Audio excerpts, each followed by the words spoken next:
En el tema que estamos considerando durante estos meses, Iglesia sana en un mundo enfermo, estamos en el subtítulo Advertencias,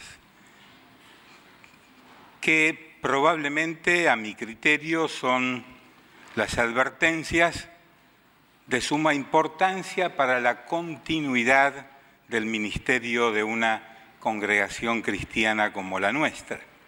Y les invito a abrir su Biblia en el pasaje que estamos observando durante estos domingos. ¿Recuerda usted cuál era? Exactamente. Segunda de Timoteo, capítulo 3, 1 al 5. A esta altura ya puede ser que lo sepan de memoria algunos o lo tengan bastante visualizado como para repetirlo. Leamos la Biblia, palabra de Dios. También debes saber esto, que en los postreros días vendrán tiempos peligrosos, porque habrá hombres amadores de sí mismos, avaros, vanagloriosos, soberbios, blasfemos, desobedientes a los padres, ingratos, impíos, sin afecto natural, implacables, calumniadores, intemperantes, crueles, aborrecedores de lo bueno, traidores, impetuosos, infatuados, amadores de los deleites más que de Dios, que tendrán apariencia de piedad, pero negarán la eficacia de ella. A estos evita. Hasta aquí la lectura de la palabra de Dios. Debes saber esto, hay que saberlo, hay que aprenderlo, hay que estudiarlo, hay que recordarlo y prepararse para esos que Pablo llama tiempos peligrosos. ¿Nos preparamos lo suficiente para enfrentar esos tiempos peligrosos? Debemos saber, dice el verso número 1, observen su Biblia, es un mandato. Debes saber esto. Debemos saber que a medida que extremamos las medidas defensivas para proteger nuestros matrimonios, para proteger la vida de los hijos, para proteger a la iglesia que integramos, a medida que tomamos medidas defensivas, las dificultades aumentan. Recuerde esto y grábelo en su memoria, no lo olvide. Nuestro adversario no es nadie de la iglesia, no es nadie de la sociedad, no es nuestro prójimo, no son sus familiares. Nuestro adversario, como dice el apóstol Pedro, nuestro adversario, el diablo, anda como león rugiente buscando a quien devorar. Él nunca se detendrá en esa aspiración destructiva que tiene. Es un engaño en el que caen muchos cristianos diciendo: a mí todo me va bien, no tengo luchas, no tengo problemas, estoy bien con Dios, estoy bien con todos. Si yo fuera el diablo, le daría un buen mordisco en la nuca, ¿no? Es el trabajo de él. Encontrar personas que piensan que están bien, que están libres. Acuérdese de aquella frase que incluyó Pablo en su carta a los Efesios: mire que el que se considere que esté firme, mire que no caiga. Así que el primero que cae es aquel que se descuida o que piensa que está bien, que todo va bien con su vida cristiana. El diablo, Satanás, el príncipe de las tinieblas, el ángel del mal, nunca descansa. No sé cómo hace para no dormir, pero ha logrado sobrevivir en el mundo del cual es príncipe, dijo Jesús, y el mal va aumentando en todos los niveles de la vida social, de la vida espiritual, de la vida familiar. Va aumentando también el mal dentro de las iglesias evangélicas que no guardan la sana doctrina. Él quiere destruir a su familia, quiere destruir su vínculo matrimonial, lo va a destruir si usted no está atento, no está atenta. Él quiere destruir a las iglesias y lo ha logrado en muchos casos. Ahora, Él va a llegar tan lejos como la iglesia, como los cristianos, como los esposos cristianos se lo permitan. No hemos venido entonces a ser cristianos para sentarnos plácidamente en un sillón lleno de pétalos de rosas. Hemos venido a un tiempo de lucha espiritual, lucha que Pablo desarrolla en varias de sus cartas apostólicas. Bien, me estoy contagiando de eso del bien, ¿no? En la lista que tenemos por delante y de la que hemos considerado varias palabras de estas dos familias, en esta familia de los calumniadores hay palabras terribles que describen el carácter de personas peligrosas. Ya lo hemos leído, pero le invito a que observe su Biblia o la del vecino, si usted no tiene. El verso 3, la segunda parte. Intemperantes, crueles, aborrecedores de lo bueno, traidores, impetuosos, infatuados. Una familia muy interesante que se desprende del término calumniadores del que hablamos el domingo anterior. Calumniadores. Los calumniadores son intemperantes. ¿Se acuerda de los prefijos? El in y el in. Aquí lo tenemos también en esta palabra, intemperantes. Hablando popularmente, y para que lo entendamos bien, los intemperantes son compinches de los chismosos. Ahora, yo sé que aquí no tenemos ese problema, por eso no me voy a detener demasiado. No tenemos chismosos. Sí tenemos, por cambio de las leyes, las chismosas. No sé por qué a esas bolsitas nuevas que ahora tenemos que llevar a los mercados les pusieron el término femenino de los chismosos. Así que ahí vamos a ser mandados con las chismosas. Pero se refiere a bolsas, no a su cónyuge, por favor. La versión NBI traduce esta palabra, y tal vez algunos de ustedes la tengan en su mano, traduce esta palabra, intemperantes, como libertinos. Libertinos. No solo esta persona que dice Pablo en su primera línea del capítulo 3 es persona peligrosa y actúa en los últimos tiempos de la historia humana, no solo este libertino es incapaz de controlar su lengua, pero aún más es incapaz de controlar todos sus sentimientos, todos sus deseos. Generalmente hace lo que le place, lo que le viene en ganas.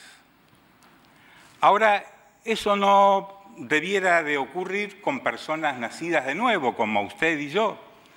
Los que hemos conocido a Cristo, hemos puesto este sentimiento que produce el deseo de hacer cosas inapropiadas con cosas o con personas, lo hemos puesto bajo el control de Dios.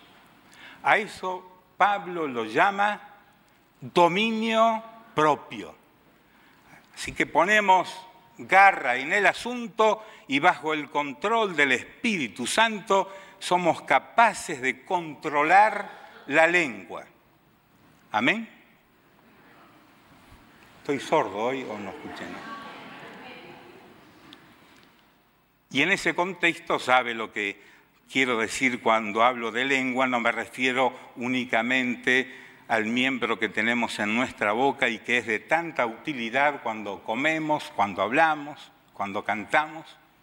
Se refiere a lo que decimos, a las palabras que usamos para referirnos a otras personas, propias de la familia o propias también de la familia de la Iglesia. Por eso les recomiendo estudiar el capítulo 3 de esa famosa carta que escribió Santiago.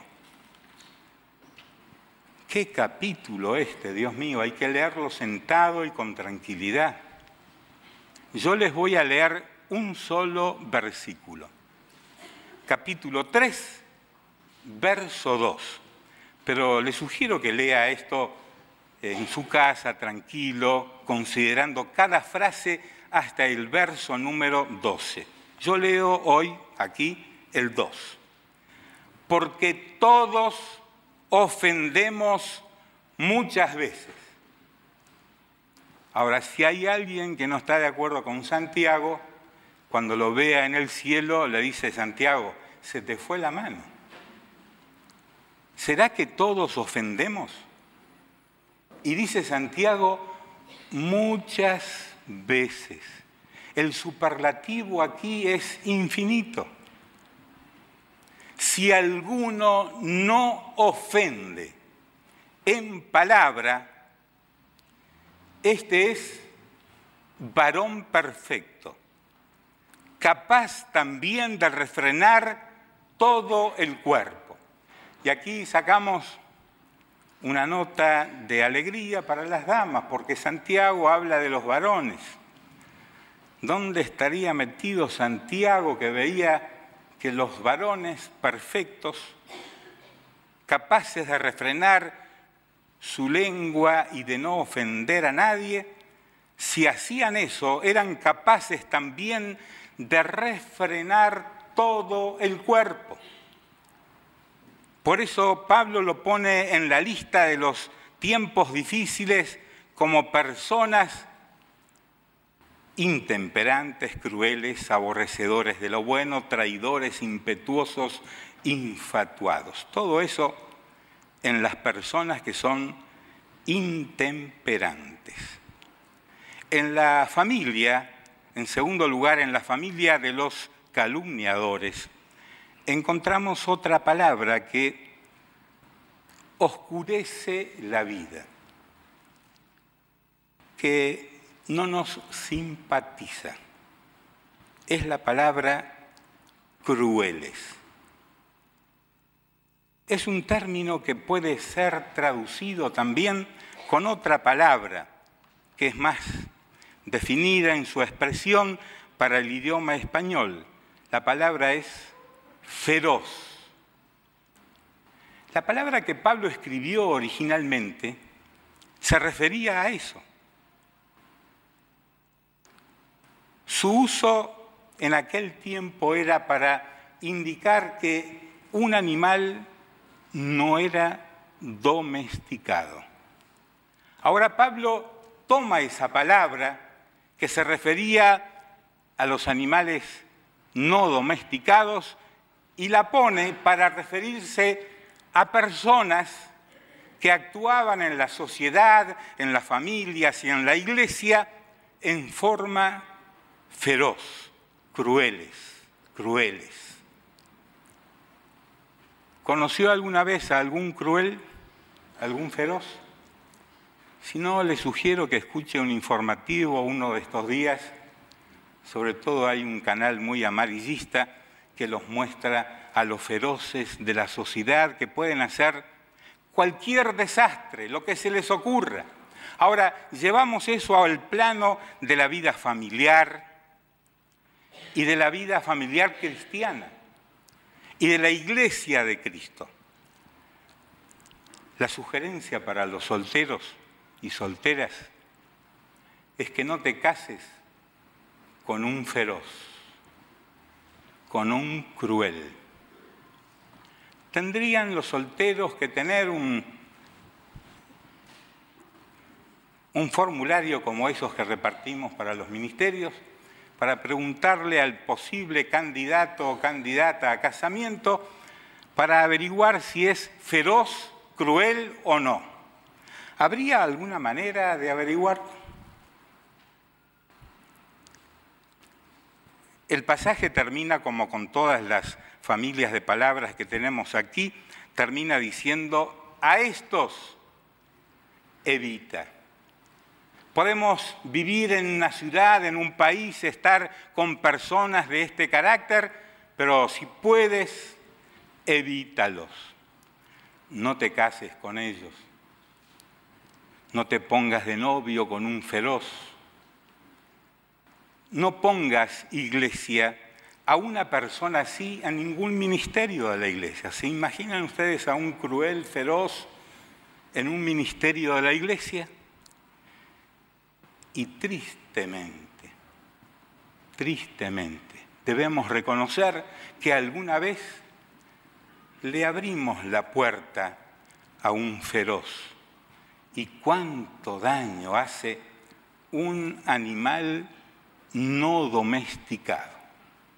Puede destrozarnos, puede destruir una familia, puede destruir una iglesia. Así que no es conveniente, iglesia, no es conveniente integrar personas a los ministerios que son crueles, feroces.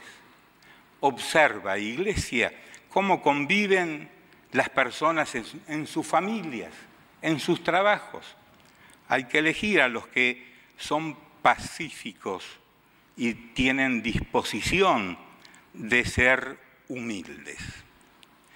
Otra palabra que está en esta familia de los calumniadores es aborrecedores de lo bueno. Ahora, cuando Pablo la escribió, era solo una palabra, pero para traducirla a un idioma como el nuestro, en el que se traducen ideas, entonces los comentaristas y traductores de la Biblia han usado diversas frases para referirse a esta palabra que es cruel también y que está en la familia de los calumniadores. Y la frase, casi una oración completa, es: ¿cómo es que dice en su Biblia? Aborrecedores de lo bueno. Puede ser que haya alguna variante porque usted tiene otra versión. La NBI lo traduce de otra forma. Hay diferentes versiones. Lo opuesto a aborrecedores de lo bueno, ¿qué sería?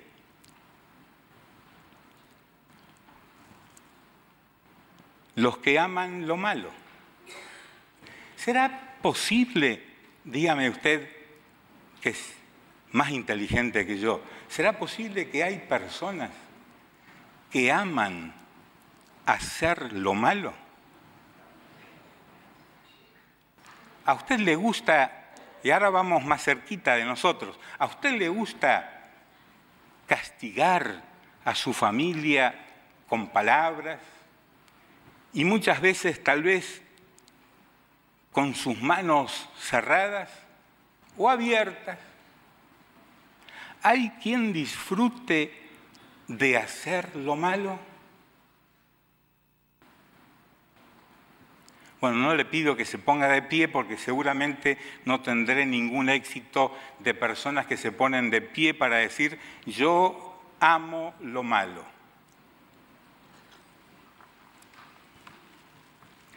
Aborrecedores de lo bueno.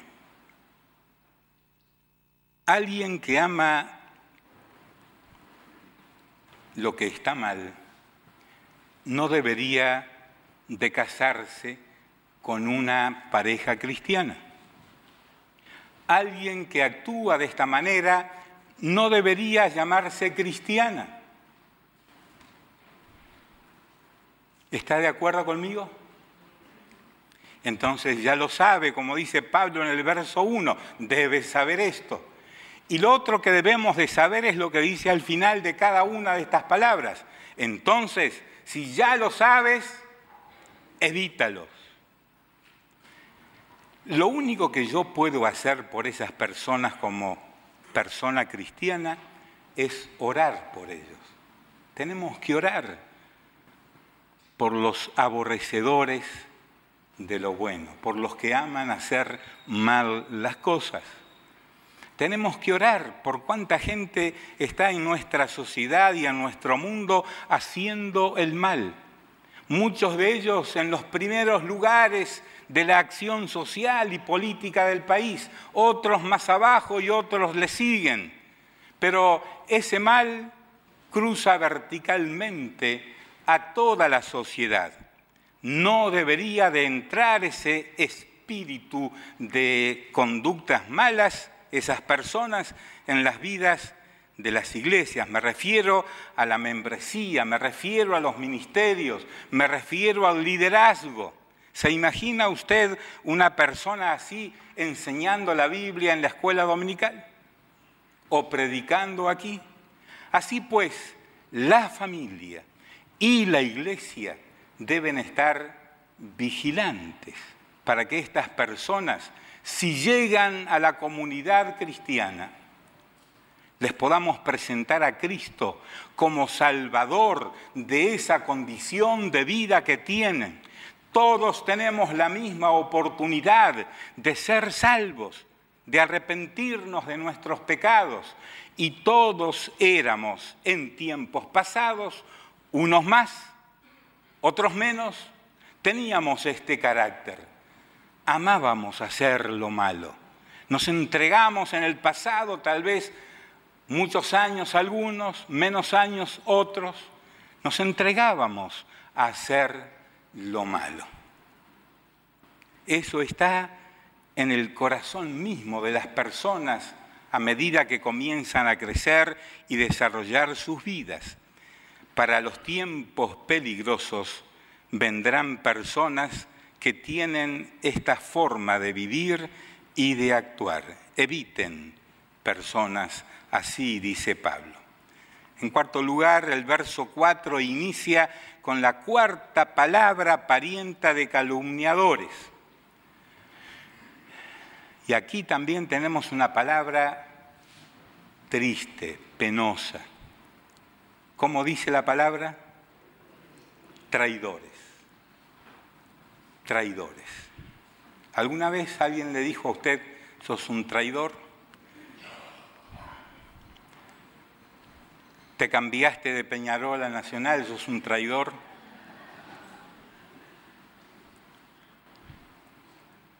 Aparece en el Nuevo Testamento esta palabra una vez más. Aparte de esta, una vez más. Y se refiere a una persona muy cruel también. Ese era el que se logró meter dentro de ese grupo, disimular su condición, lo llegaron a nombrar tesorero de esa pequeña comunidad cristiana naciente. Era un personaje importante dentro de ese grupo. Usted puede ver la palabra en el Evangelio de Lucas, capítulo 6, verso 16, se lo anota por allí y después...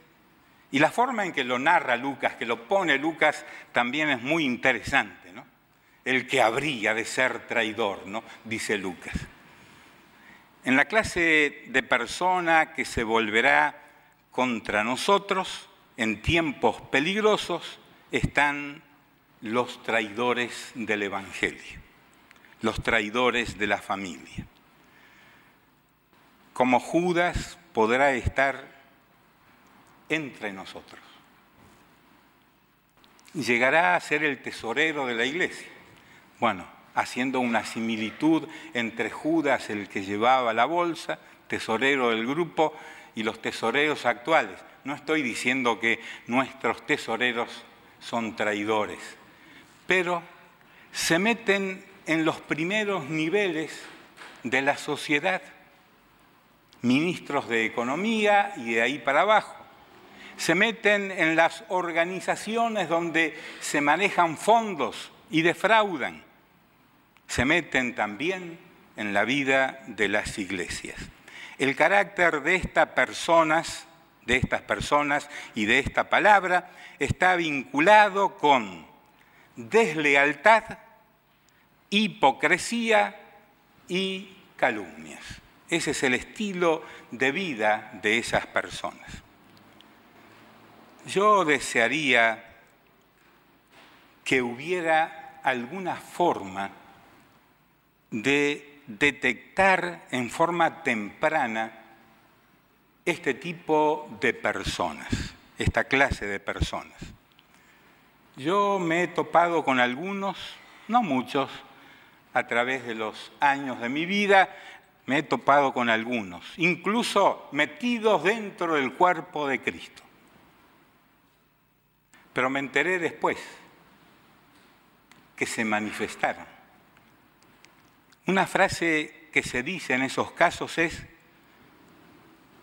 ¿por qué me hiciste esto? Yo confié en ti. Eso se lo puede decir a la esposa, al esposo y la viceversa, y en la vida de una iglesia. ¿Por qué hiciste esto? Sabiendo que está mal. ¿Por qué me hiciste esto? Pero ya llegó la consecuencia y resultado de esa mala conducta de esa persona. Ahora Jesús dice en el Evangelio de Juan, dice Juan, que Jesús sabía de antemano quién le habría de traicionar, quién le habría de entregar. Ahora, ¿cómo se puede soportar tanto tiempo como 3 años sabiendo que ese fulano me va a vender, me va a traicionar, me va a llevar al juicio?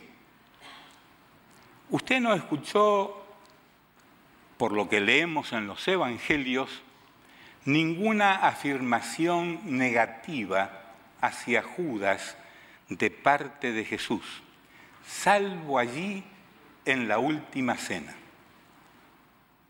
Y tampoco lo dice abiertamente, es como alguien que se inclina y le dice: lo que vas a hacer, hazlo pronto. Jesús sabía de antemano lo que este hombre era y sin embargo lo soportó, lo manejó. A mí le digo que me gustaría saber quién es traidor y qué haría con ese traidor. ¿Qué haría usted? A ver, si su esposo es un traidor,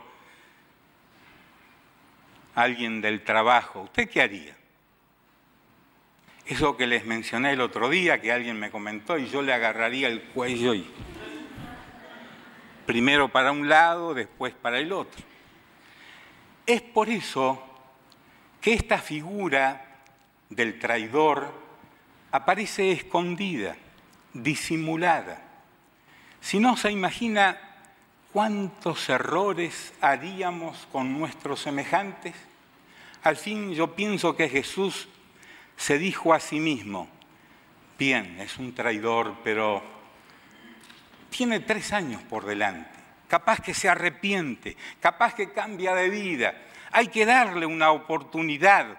Y Jesús siempre fue de dar segundas oportunidades. ¿Se acuerda de Pedro? Y tal vez todos merecemos, bajo la buena y agradable voluntad de Dios, que se nos den segundas oportunidades. Y que dejemos de ser traidores, de aparentar una cosa cuando en el corazón somos otras. Claro que son personas que no han nacido de nuevo, que no conocen a Cristo como Salvador, que no han modificado sus conductas bajo la dirección del Espíritu de Dios. El único que supo soportar entonces esta condición, clase de vida, de carácter, fue Jesús. Por lo tanto, nos aferramos a Jesús. Le pedimos su ayuda. Guíanos, Señor, para poder soportar en medio de esta prueba y tiempo peligroso a estas personas. Acuérdese del Evangelio de Juan, capítulo 6, verso 64. Lo anota y después lo busca. Y luego vienen 2 palabras que las ponemos juntas. La palabra 5 y número 6. De esta familia de los calumniadores. Impetuosos. ¿Y los otros? Y acuérdese que tienen los prefijos, ¿verdad? Y que eso determina también qué clase de personas o de clase de conductas tienen estas personas. Impetuosos, infatuados. La primera palabra describe a las personas que no piensan. Hacen sin medir las consecuencias.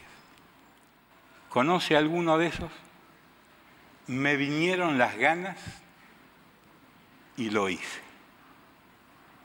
Lo peor de todo es que se sienten realizados, se sienten bien reaccionando a eso que sienten. Ahora, si todos actuáramos como los impetuosos, ¿cómo sería nuestra ciudad, nuestra familia, nuestra iglesia? Sería bueno, sí, que todo lo que te viniere para hacer delante del Señor lo hagas, cosas buenas. Pero generalmente el impetuoso, y está en esta familia de los calumniadores, hace lo malo. No quise hacerlo. ¿Sabe usted que hay como por lo menos el 80% de los 11.000 presos de Uruguay que dicen, yo no quise hacerlo, realmente yo no lo hice, estoy aquí en forma equivocada, soy inocente? O sea, no miden las consecuencias de lo que hacen. Los cristianos tenemos dominio propio. Es lo que dice la Biblia. Cuando recibimos a Cristo y recibimos al Espíritu Santo de Dios, se nos da dominio propio y ponemos esta clase y condición de vida bajo el control de Dios. La otra palabra es infatuados. Es alguien extremadamente arrogante. Arrogante. ¿Sabe lo que es la arrogancia? Acuérdese de la historia que Jesús contó de 2 hombres que fueron a la sinagoga a orar. Uno estaba en el primer banco, como Figari, por ejemplo, y el otro estaba a lo último, como Antonio Lamotte. Así, primero y último. No estoy diciendo que ellos representan a esos personajes, por supuesto. El arrogante, ¿qué dijo? ¿Y qué hizo? Y el opuesto al arrogante, ¿qué dijo y qué hizo? El arrogante, aún levantando su cara hacia Dios, le dice: gracias Dios, yo no soy como ese que está en el fondo. Y el del fondo, ¿qué dijo? No era arrogante. ¿Qué dijo? No osaba siquiera levantar su cabeza y decir algo: yo soy un pecador. Esa es la actitud del que ha nacido de nuevo, de todos. Debería de ser la mía, la suya, la de todos los que nos consideremos nacidos de nuevo. Siempre recordamos que somos pecadores perdonados, que Dios ha tenido misericordia de nosotros y nos ha perdonado. El arrogante no va a reconocer esa condición y clase de vida. Se mirará a sí mismo y dirá: qué bien que estoy viviendo. Sí que soy inteligente. Sí que soy capaz. Eso afuera de la iglesia. Ahora, dentro de la iglesia eso no se da. Amén. Nadie dice: yo canto mejor que fulano, yo predico mejor que sultano, yo enseño mejor que el otro. Los cristianos no tenemos esas malas costumbres, sino más bien las evitamos, como dice Pablo al finalizar el verso 5. A estos evita. Los tiempos peligrosos son elaborados por Satanás y ejecutados por personas como describe la lista. Y a estas personas Pablo aconseja, Dios en su palabra aconseja que debemos de evitarlos. El pasaje sigue, así que en octubre voy a seguir con este pasaje con una pregunta que les dejo ahora. ¿Cómo tienen que reaccionar las familias cristianas y la Iglesia de Cristo ante este cuadro entre el verso 1 y el verso 5? ¿Cómo tienen que reaccionar las familias, los esposos, los hijos y la Iglesia de Cristo? Ahora les invito para que oremos.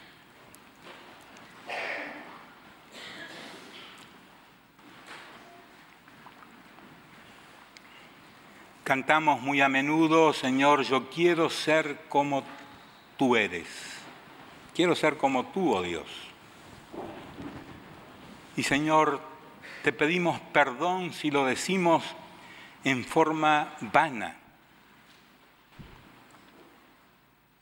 Realmente, Señor, como hijos tuyos, hijas tuyas, queremos ser como tú en todas las cosas de la vida. No solo cuando nos ven, sino cuando estamos solos, queremos ser como tú, oh Jesús. Hoy, Señor, humildemente inclinamos nuestro corazón y te pedimos: ayúdanos, Señor, a ser como tú. Llénanos de tu Espíritu Santo. Que nuestra mente, corazón, cuerpo entero esté lleno de tu santa presencia y podamos alabarte con la vida, con la conducta. Podamos bendecir tu nombre con vidas limpias. Esta clase de ayuda, Señor, para vivir así viene solo de ti. Confiamos en ti, aguardamos en ti, Jesús. Ahora, Padre, pedimos tu bendición para cada persona aquí presente, para cada familia aquí representada. Oh Dios, sea tu bendición ahora sobre cada vida. Señor, cuida a los más débiles, Cuida a los enfermos, sana sus dolencias, Señor. Recordamos a algunos que están en días difíciles y pedimos que tú los bendigas y los sanes según sea tu buena y agradable voluntad. Guárdanos en esta semana donde iremos, que podamos brillar como luces del cielo aquí en la tierra. Nos encomendamos a ti, en el nombre de Jesús. Amén.